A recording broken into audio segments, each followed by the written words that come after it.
Living in the lakes and rivers of Amazonian rainforests and wetlands, giant otters are labelled as endangered and usually live in groups of 3 to 9 individuals, with the 2 parents and their multiple generations of offspring.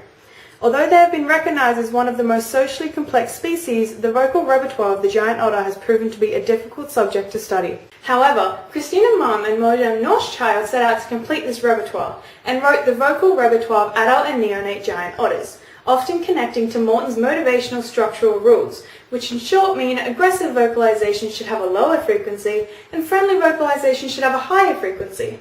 The authors aim to contrast and record the differences between the adult calls and the neonate or cub calls, putting them into social context and hypothesizing that the call structure would relate to its purpose, creating different calls for different circumstances, and the effects of the ages on these calls.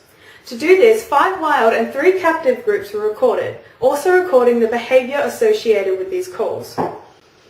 While referencing and comparing with previous studies, 441 calls were measured, resulting in 22 distinct vocal types and 11 structurally distinguishable calls from newborn cubs, such as babbling and begging calls, creating their own vocal repertoire. The vocalizations were placed into 4 different categories: cohesion, or any vocals used to stay in contact or coordinate the group; alarm and threatening vocals; begging calls, though the majority of these came from hungry juvenile otters; and other vocals such as mating and nursing. Some calls are so similar that, as well as environmental and behavioral context, the caller's emotion had to be interpreted as well, as this can often affect the call. Although giant otter cubs are thought to have a full adult vocal repertoire by 3 months old, the frequency is different until 6 to 12 months of age, and therefore their calls at certain ages can affect the overall repertoire. However, each individual had their own distinct cohesion call, adding a unique element to the vocal repertoire.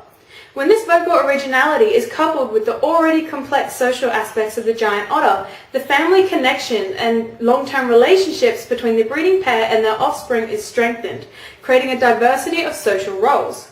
This level of social, family, and vocal complexity suggests an evolutionary pattern similar to the higher intellect of primates.